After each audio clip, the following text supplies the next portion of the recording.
Hello everyone and welcome to academic English YouTube channel.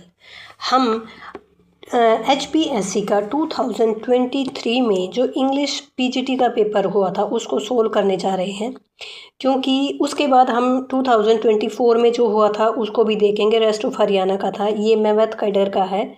और हम इसलिए करेंगे क्योंकि अभी जो है HPSC का जो पेपर कैंसिल हो गया था इंग्लिश का, वो अब दोबारा होगा शायद अक्टूबर या नवंबर में। तो इसीलिए हम एक बार पैटर्न देख लेते हैं कि पेपर कैसे हुआ था। तो चलिए टाइम वेस्ट ना करते हुए जल्दी से इस पेपर को हम शुरू कर देते हैं। The first question is, which of the following sentences best represent a clause in them? इसमें बताना है कि क्लोज जो है कौन सा है। अब हम सबको पता है कि जो क्लोज होता है वो 3 तरह के होते हैं। कौन सा? सबसे पहले होता है प्रिंसिपल क्लोज, दूसरा होता है कोऑर्डिनेट क्लोज और तीसरा होता है हमारा subordinate close. Subordinate close again 3 parts में हम उनको डिवाइड करते हैं। सिंपल नाउन, और उसके बाद है एडजेक्टिव, और उसके बाद है एडवर्ब क्लोज। तो ये 3 तरह के हमारे क्लोज हैं। जिस वर्ड में हमें व्हाट का आंसर मिले, व्हाट यानी क्या, क्या हुआ है, तो वो हमारा क्या हो जाएगा, क्लोज हो जाएगा।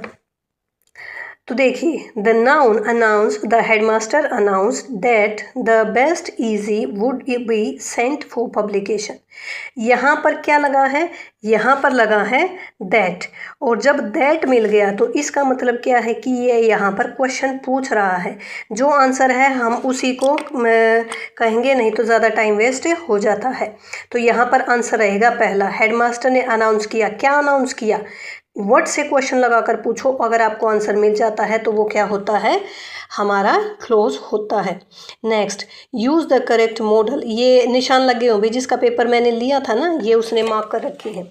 Use the correct model that expresses certainty. ये क्वेश्चन जो था डिलीटेड था, क्योंकि इसमें इन्होंने गलत ऑप्शन दे रखे थे और एक भी ऑप्शन जो है ठीक नहीं था। You dash follow the traffic rules. जब भी ट्रैफिक रूल्स की बात आती है तो वहाँ पर लगता है मस्ट, जहाँ पर असेंशियल हो जाती है कोई चीज़, लेकिन यहाँ पर कोई भी असेंशियल नहीं था। कैन और में तो आ नहीं सकता। शुड हो सकता था पर शुड उन्होंने दिया नहीं, और उन्होंने माइट दे रखा है आंसर की में, जो कि गलत है। ये डिलीटेड क्वेश्चन है। नेक्स्ट, इनमें ओड निकालना है which regard to the use of the preposition. Preposition के बाद, अब प्रीपोजिशन क्या होती है भाई, एक बार थोड़ा सा हम ज़्यादा टाइम नहीं लगाएंगे लेकिन रूल्स को देखते हुए चलेंगे कि जो प्रीपोजिशन होती है, हमें पता है प्रीपोजिशन जो है या तो नाउन या प्रोनाउन, इनसे पहले लगती है। नाउन या प्रोनाउन से पहले क्या लगती है, प्रीपोजिशन लगती है। तो यहाँ देखिए, रेखा डिसएग्रीड विद माला, इन्होंने कहा है ओड निकालना है विद माला। माला हमारा नाउन है और उससे पहले विद लगा है, तो ये प्रीपोजिशन है।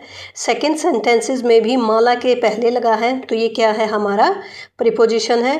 लास्ट सेंटेंस में देखिए, Rekha tunes are composed with Kirti's and Varma's. Kirti's है जोरी और जो वर्मांस है, ये दोनों से पहले, ये नाउन है ना, तो इनसे पहले विद आ गया, प्रीपोजिशन है। तो कौन सा बचा, रेखाज नोज दैट, दैट वाला हमारा क्लोज है, और will deal with the situation. देखो, अब ये जो सिचुएशन है ना, ये भी क्या है, नाउन ही है। सिचुएशन जो है एक हालत है और ये भी नाउन है, लेकिन नाउन से पहले देखिए क्या आया है, डिटर्मिनर या आर्टिकल आया है, और आर्टिकल आता है उसके तुरंत बाद जो है नाउन होती है, क्योंकि आर्टिकल भी किसके साथ आता है, नाउन या प्रोनाउन के साथ। यहाँ पर हमसे पूछा गया है प्रीपोजिशन, तो इसीलिए हमारा सी जो है ओड निकल जाएगा। Next, she is bringing up, ये एक फ्रेजल वर्ब है, तो she is bringing up the child और her own. Next, do something that has never been done before is best express which of the following. ये एक idiom है, कुछ ऐसा करना जो कभी पहले ना किया हुआ गया हो, जिसको कहते हैं ना कि ज़मीन तोड़ दी तुमने तो आसमान नीचे ला दिया। ब्रेक न्यू ग्राउंड, इसका क्या होगा? Break new ground. Cut corners का मतलब होता है जिसमें कि किसी चीज़ को शॉर्टन कर दिया जाता है या छोटा कर दिया जाता है। हिट द सैक का मतलब होता है रिटायर हो जाना। हिट द सैक होता है बिस्तर पर पड़े रहना, या फिर जिसको कहते हैं बीमार हो जाना। अप इन द आर्म्स का मतलब होता है प्रोटेस्ट करना या विरोध करना। नेक्स्ट है ईटिंग एक्सेसिवली, हद से ज़्यादा खाना, उसको कहते हैं ईट लाइक अ हॉर्स, घोड़े की तरह खाना। नेक्स्ट है which of the following place does not use cross dressing as a device. William Shakespeare के प्ले के बारे में हमने पढ़ा है, उन्होंने जो है क्रॉस ड्रेसिंग मतलब लड़का लड़की की ड्रेस पहनता है, लड़की लड़के की ड्रेस पहनता है, that is called cross dressing. तो वो किस में यूज़ नहीं हुई है? एज यू लाइक इट में है, सिम्बेलिन में है, टू जेंटलमैन ऑफ वरोना में है, जूलियस सीजर में ये नहीं है। तो हमारा आंसर क्या हो जाएगा? बी आंसर हमारा हो जाएगा, बी वाला। Next, the grave digger scene in Hamlet is an example of comic relief. Comic relief होता है जब कोई सिचुएशन जो है बहुत क्रिटिकल हो जाती है, बहुत कॉम्प्लिकेटेड हो जाती है, तो वहाँ पर थोड़ा सा हास्य लाने के लिए, उस सिचुएशन को थोड़ा सा कंट्रोल में करने के लिए कि भाई ये तो ज़्यादा सैड हो गया है, तो उसके लिए क्या किया जाता है? Comic relief. जो उसकी क्या नाम ये जो ग्रेव को खोदने वाले हैं वो आपस में शराब पी रखे होते हैं, और उनका जो सीन है वो कॉमिक रिलीफ देने के लिए हैमलेट में लगाया हुआ है, जो ओफिलिया की कब्र को खोदते हैं। Next, which famous play does the quote, किस फेमस प्ले की ये कॉट है वो पूछ रखी है। When shall we three meet again in thunder lightning and और इन रेन।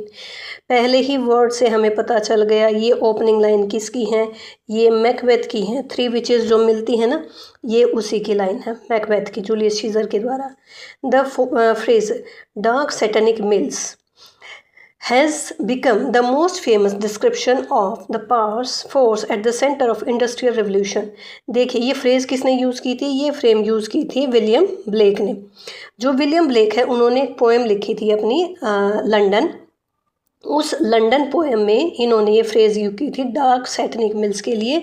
लंदन की जो सैटेनिक मिल्स है ना, उनको उन्होंने भयावह बताया था, उसमें यूज़ है। विलियम ब्लेक हमारे प्री रोमांटिक पोइट हैं, वर्ड्सवर्थ रोमांटिक, थॉमस कार्लाइल और जॉन रस्किन विक्टोरियन पोइट हैं। Next, the phrase what kind of the poem is Whitman's when lilacs last in the dooryard bloomed.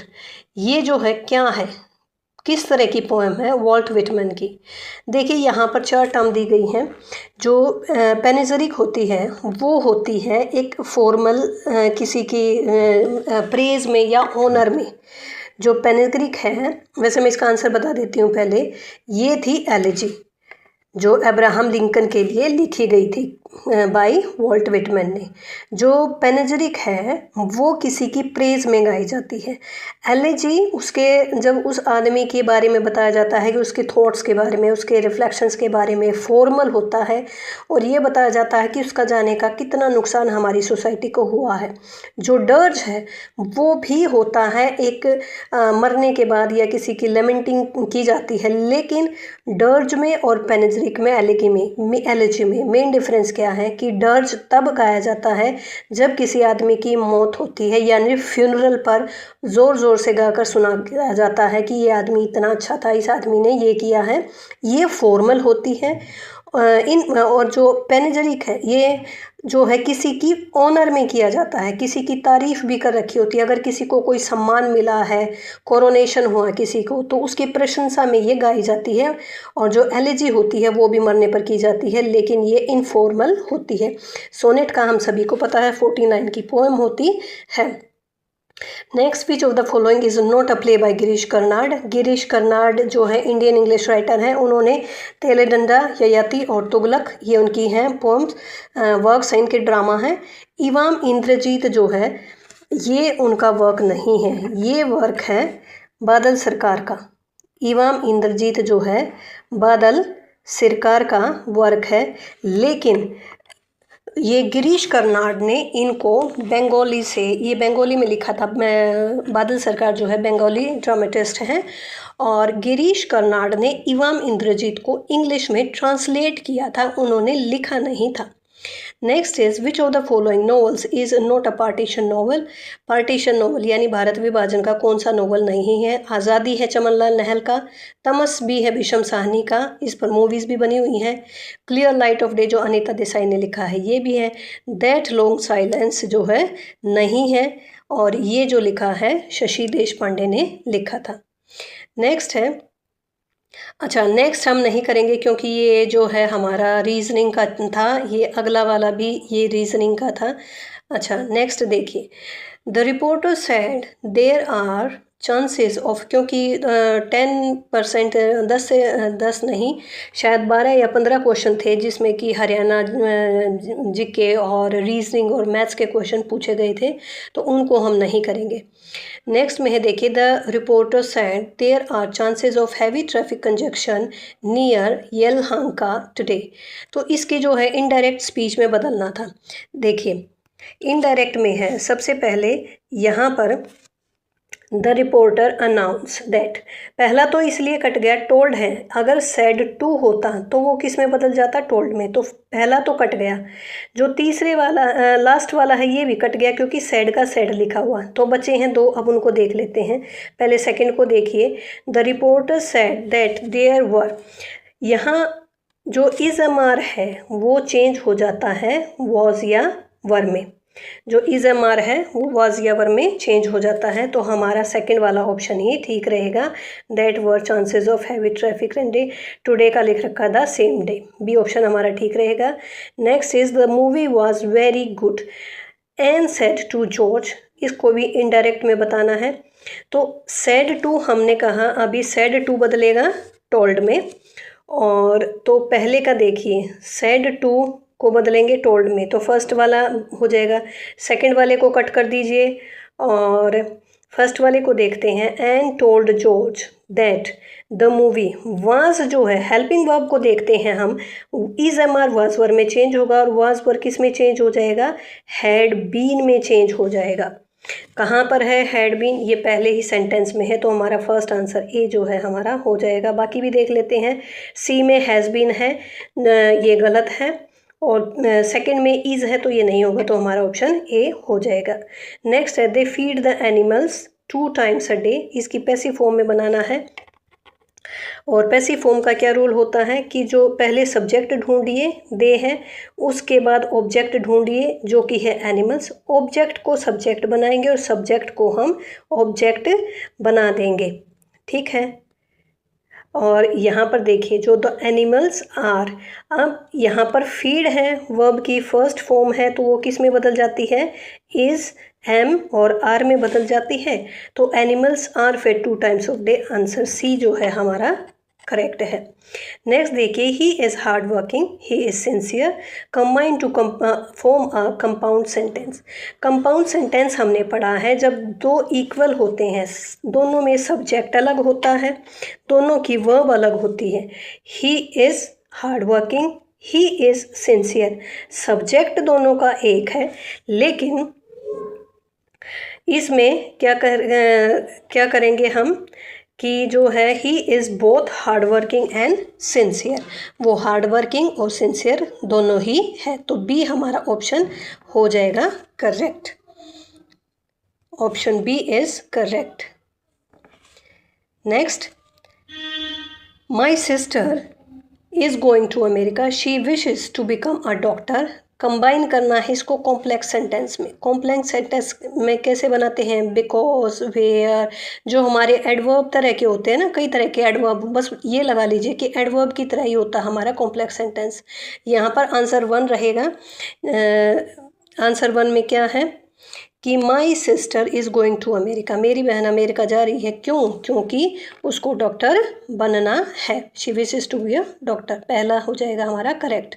Next, Gilchrist is content, he is poor. Gilchrist content है, संतुष्ट है और वह गरीब है, इसको भी जोड़ना है। तो देखिए इसका ऑप्शन जो है सेकंड सही रहेगा।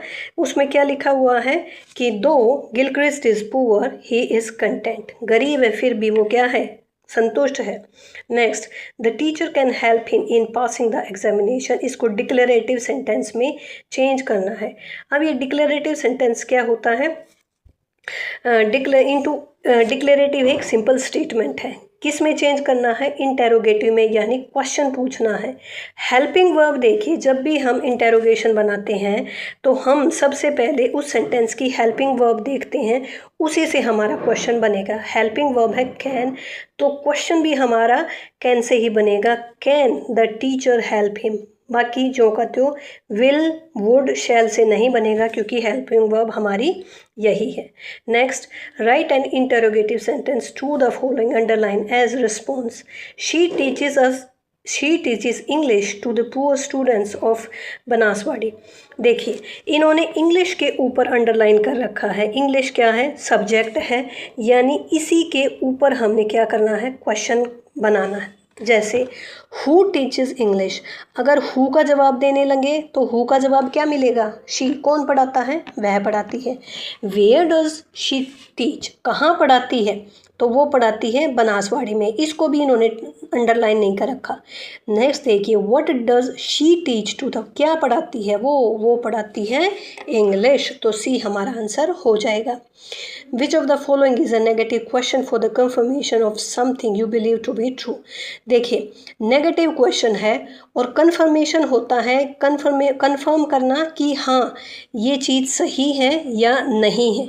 कंफर्मेशन का मतलब है या तो आपको यस में आंसर देना है या फिर नो में आंसर देना है। तो इसका आंसर होगा भी। अगर पहले क्वेश्चन में देखिए वाही है, जब वाही का क्वेश्चन होता है फर्स्ट और थर्ड में, वाही का क्वेश्चन होगा डिटेलिंग में, उसका रीज़न बताएंगे ज़ोर से, ठीक है, एक्सप्लेन करके। डी वाला तो है ही नहीं, इसमें तो सिंपल सेंटेंस है। तो did you see the manager yesterday, didn't you see, क्या तुमने कल मैनेजर को नहीं देखा, तो वो कहेगा नहीं मैंने नहीं देखा, तो नो में ही आंसर है ना, तो ये हो जाएगा हमारा B. Next, which of the following sentences contains a clause in it. Clause बताना है इसमें कि कौन सा है। पहला आंसर है इसका क्लोज में है, इसमें दे रखा है क्लोज, आई सर्टेनली बिलीव, मैं विश्वास करता हूँ। क्या विश्वास करते हो भाई, वट का आंसर करो और वट का आंसर जो मिले तो आपको क्या हो जाएगा, वो क्लोज हो जाएगा। तो I certainly believe that she will score 100 on 100 in maths. Next, ये हमारा हो गया था पेज 8 नंबर। नेक्स्ट चलते हैं, read the business letter below. अब ये बिजनेस लेटर करना है, इसके आंसर जो है हमने करने हैं। फर्स्ट है the address C of the letter is. यहाँ पर देखिए सबसे पहले ये जो एड्रेस जो लिखता है वो कौन होता है, वो होता है एड्रेसर। कौन होता है, एड्रेसर, ER, एड्रेसर। और ये जो है मारिया लोबो, इसको हम लिख रहे हैं तो ये क्या हो जाएगा हमारा एड्रेसी। तो ये बी जो है हमारा आंसर हो जाएगा, जो मिसेस मारिया लोबो है ये एड्रेसी है। तो यहाँ पर देखिए इन्होंने कहा है कि yours should be followed by the word, yours के साथ क्या आना चाहिए, योर्स सिंसियरली, यहाँ पर हम कर देंगे yours sincerely, B answer. George Philip is from, जो जॉर्ज फिलिप है वो कहाँ से है, जो ये लेटर लिखा है ना जॉर्ज फिलिप ने, उसका एड्रेस क्या है, ये है, ये कौन है, एड्रेसर है। तो जॉर्ज फिलिप जो है कहाँ से है, सेंटर ऑफ एक्सीलेंस से है, और किसको लेटर भेज रहा है, एड्रेस सी है मारिया लोबो। नेक्स्ट, एंटोनिम बताना है सुपीरियर का। सुपीरियर का देखिए जूनियर भी हो सकता है, इन्फीरियर भी हो सकता है, वर्स भी हो सकता है। तो यहाँ पर जो सारे ऑप्शन देखेंगे उनमें जो उन्होंने जो HPSC उन्होंने बी ऑप्शन को माना था। Next, a synonym for the upcoming is. Upcoming क्या होता है, अपकमिंग का मतलब होता है कमिंग सून। अपकमिंग का मतलब होता है कमिंग सून, जो जल्दी ही आने वाला है। तो इसके लिए देखो टुमारो आने वाला कल, नेक्स्ट वीक अगले हफ्ते। इमिनेंट जो है इसका आंसर है जो अपकमिंग होता है, थोड़े दिनों बाद आने वाला है। जो इमिनेंट है उसमें जो प्रतिष्ठित होता है ना इमिनेंट में, या फिर हम कह सकते हैं कि जो इनबोर्न होती है ना, जो जन्मजात है, सॉरी हिंदी मेरे को बाद में याद आई। इमिनेंट का मतलब होता है जो जन्मजात होती है ना हमारे अंदर, उसको बोलते हैं इमिनेंट। तो यहाँ पर जो हमारा आंसर है वो डी आ जाएगा। नेक्स्ट है, देखिए अगेन ये पैराग्राफ आ गया है, आप इसका स्क्रीनशॉट ले सकते हैं और आप इसके आंसर जो है टैली कर सकते हैं। नेक्स्ट देखिए, चूज़ द पोम विच शैली की जॉन कीट्स की डेथ पर जो शैली ने पोम लिखी वो कौन सी थी? वो थी एडोनिस। और ये जो एपिचिडियन ऑन डेथ, हेलास हैं, ये सारे शैली के ही वर्क हैं। नेक्स्ट है, फ्रेंच रिवोल्यूशन बिगेन इन। जो फ्रेंच रिवोल्यूशन हुई थी वो कब हुई थी? 1789 में। इसके बाद अमेरिकन, इससे पहले जो है एक अमेरिकन रिवोल्यूशन भी हुई थी, और अमेरिकन रिवोल्यूशन जो हुई थी वो 1776 में हुई थी।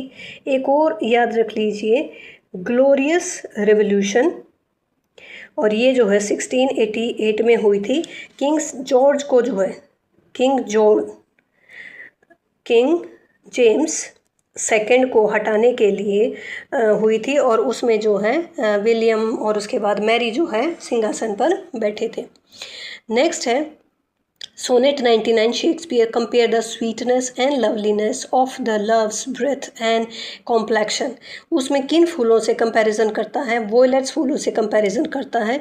वोयलेट होता है जो पर्पल कलर के फूल होता है ना, ब्लूइश या पर्पल कलर के, उनसे कंपैरिजन करता है। नेक्स्ट इज, जो कंसेप्ट है dissociation of sensibility, T S. Eliot ने, वो सिग्निफाई क्या करता है? कहने का मतलब ये है कि इसका मतलब क्या है? जो ये वर्क उन्होंने दिया था अपने मेटाफिजिकल पोइट्स में। मेटाफिजिकल पोइट्स एक वर्क था इनका, टी.एस. एलियट का। और इसका आंसर मैं बता देती हूँ पहले, ये है disjunction of intellect and emotion. Dissociation of sensibility होता है कि उस टाइम पर, जैसे जो जॉन डन थे ना, एलिजाबेथन एरा के बाद जॉन डन, अब्राहम काउली, और ये जो है 4-5 हमारे जो राइटर्स हुए हैं वो मेटाफिजिकल पोइट्स इसलिए कहा जाता है।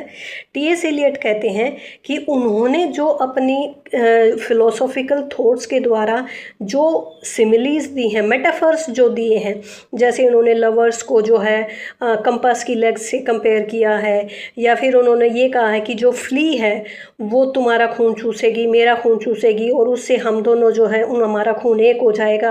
जो इस दुनिया से परे की बात करते हैं वो हमारी इमेजिनेशन से परे है।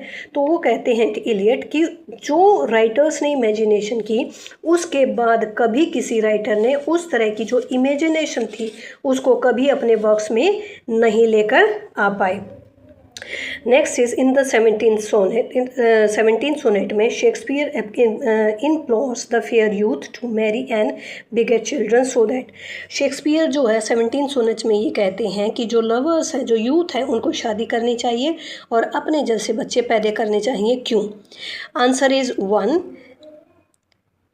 इज वन ए है, क्योंकि his beauty and grace will not be lost in the world, ताकि उन्हीं जैसे खूबसूरत जो है दोबारा से इस दुनिया में आ जाए, उनका अस्तित्व ख़त्म ना हो। Next, voila is an intelligent, articulate and attractive character found in. Voila जो है शेक्सपियर के 12th नाइट में एक कैरेक्टर है। Next, great spirits now on the earth sojourning was told by। ये जो है किसने कही थी ये लाइनें? सोजोर्निंग का मतलब होता है टू लिव। सोजोन का मतलब होता है कि ग्रेट स्पिरिट्स जो है हमारी धरती पर आकर रहेंगी।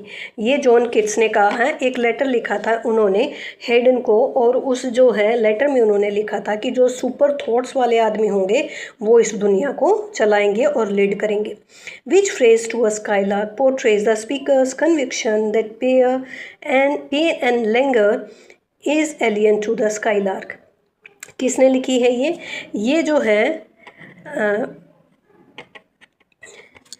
लव्स एंड सैड सोसाइटी के बारे में लिखी है। और ये जो है शैले ने लिखी है। और इसमें जो है लैंगर का मतलब भी होता है भाई कि जो टायर्डनेस होती है, टायर्ड हो जाते हैं हम जब, जो टायर्डनेस होती है उससे प्यार की जो थकान है वो हमारी मिट जाती है। Next, the faculty by which an individuals enabled to overleap the limits of his own emotive and ideological absorption and identify himself with the thoughts and feelings of other man is known as, और ये है हमारा sympathetic imagination. इसका मतलब पूछा, इन्होंने definition दे दी और पूछा है कि ये कौन सी होती है, ये होती है सिंपैथेटिक इमेजिनेशन। देखिए, जेन ऑस्टिन और एडम स्मिथ, इन्होंने जो है इस प्रोसेस को अपनाया था। इसका मतलब क्या होता है, ये जो है अब दूसरों के विचारों से प्रभावित होते हैं और ये कहते हैं कि ये लोग हमसे डिफरेंट क्यों हैं जज लेने, कोई भी जज करने में किसी चीज़ को या डिसीज़न लेने में।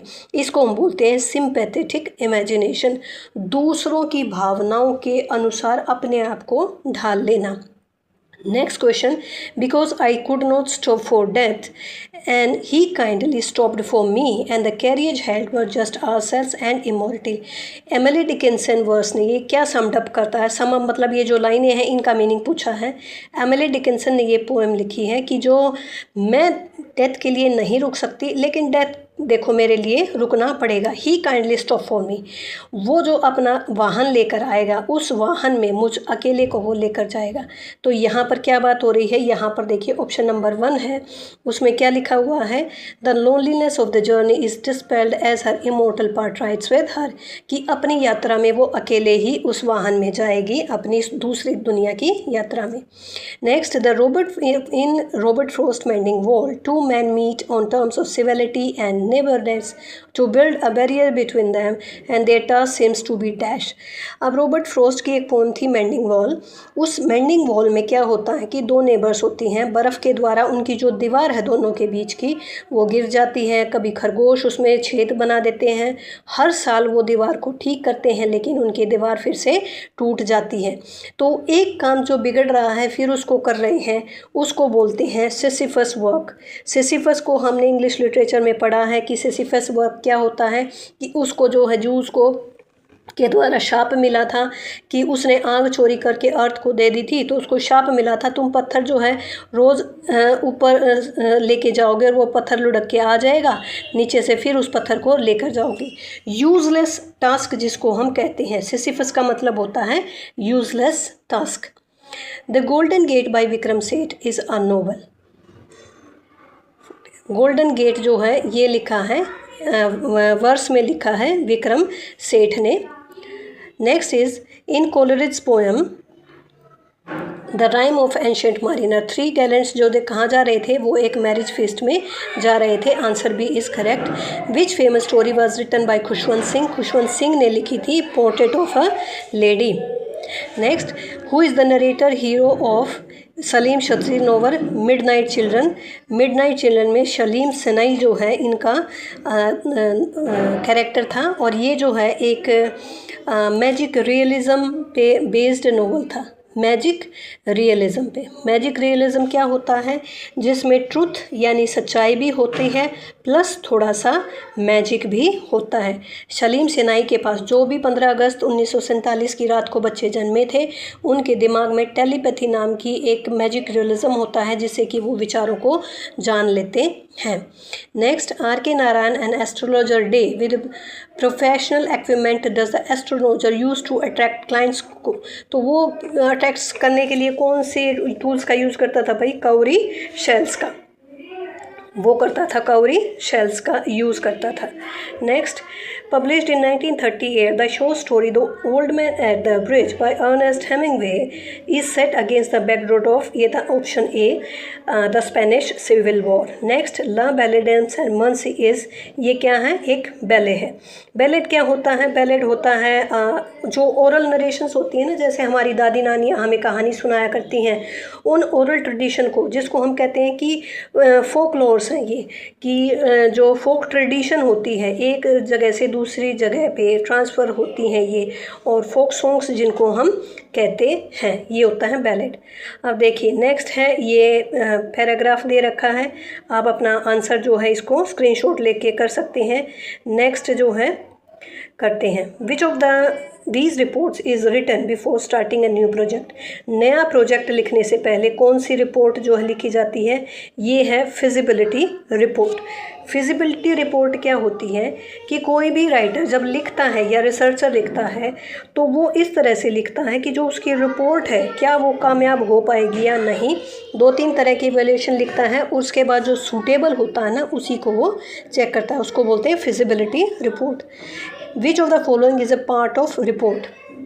ग्रीटिंग, कॉम्प्लीमेंट्री क्लोज और रिज्यूम, ये सारे लेटर के पार्ट हैं, जबकि एब्स्ट्रैक्ट जो होता है ये रिपोर्ट का पार्ट है। एब्स्ट्रैक्ट का मतलब होता है जो शॉर्ट समरी बोलते हैं ना, ब्रीफ समरी, कि पूरी रिपोर्ट 25-30 पेजेस की ना पढ़कर हम सिर्फ उसका सिनॉप्सिस पढ़ लेते हैं, उसको बोलते हैं abstract. Fill in the blanks with a suitable article, इसमें आर्टिकल बना वी हैव अ यूकेलिप्टस। यहाँ पर देखिए मैंने अपनी वीडियो में करवा रखा है कि जब हम कोई भी वर्ड देखते हैं तो सीधा आपको क्या लिखनी है, उसकी हिंदी लिखनी है। यहाँ पर यूकेलिप्टस है तो यहाँ पर ए आ जाएगा। Next, where did you buy that beautiful necklace from, जगह से है ना, ओरिजिन से, कहाँ से लिया है। He drove the car into the garage, उसने अपनी कार को गैरेज में गैरेज के अंदर रख दिया। Dash spent time abroad when I was a student, I found it easier to get used to in another country. तो इसका आंसर जो है ए होगा।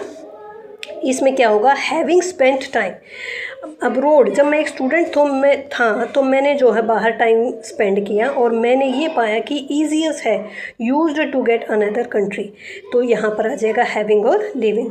If I had more time, conditional sentence है, यहाँ पर हैड आ गया तो हैड के साथ क्या आता है, हैड के साथ आता है वुड, और जो वुड है ये इसका आंसर होगा।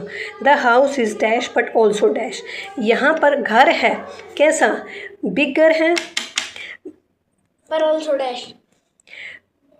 House is bigger and more expensive, जो कंपैरेटिव डिग्री है वो है बिगर और मोर, दोनों ही कंपैरेटिव डिग्री हैं, तो यहाँ पर ये आ जाएगा।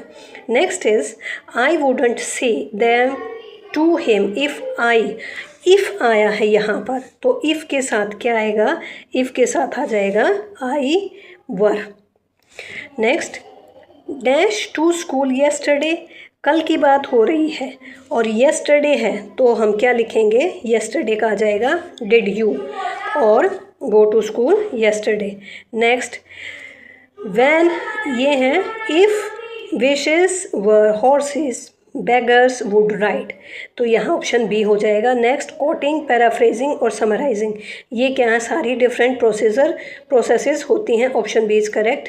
Pick out correct sentences from the option, हमें जो है करेक्ट ऑप्शन निकालना है और ये हमारा ए ही है। Rohit has been studying law since, देखिए रोहित जो है हैज़ बीन, ये हमारा प्रेजेंट परफेक्ट कॉन्टीन्यूस टेंस है, स्टडिंग लॉ सिंस 2020, ये हमारा परफेक्ट टेंस हो जाएगा प्रेजेंट। बोरोक का मतलब होता है लग्जरियस या एक्स्ट्रावेजेंट लिटरेचर, जिसमें बोर एक्स्ट्रा, उसके बारे में अतिशोक्ति अलंकार होता है ना, जैसे बढ़ा चढ़ाकर वर्णन करना, तो उसका ये हो जाएगा हमारा सी, बोरोक।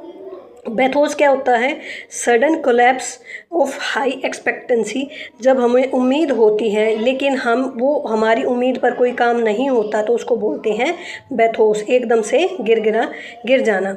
अब ये जो है हरियाणा जीके के क्वेश्चन है, इनको नहीं करेंगे। एक ये पैसेज दिया है, इसको भी हम नहीं करेंगे, आप देख सकते हैं बाद में, और ये सारे पैसेज से ही रिलेटेड हैं। अगेन एक और पैसेज आ गया, और जो मेवात का था वो पेपर बहुत ही ज़्यादा लेंदी था और मुझे पर ये अच्छा लगा क्योंकि इसमें पूरे तरीके से जो है ग्रामर को पूछा गया था।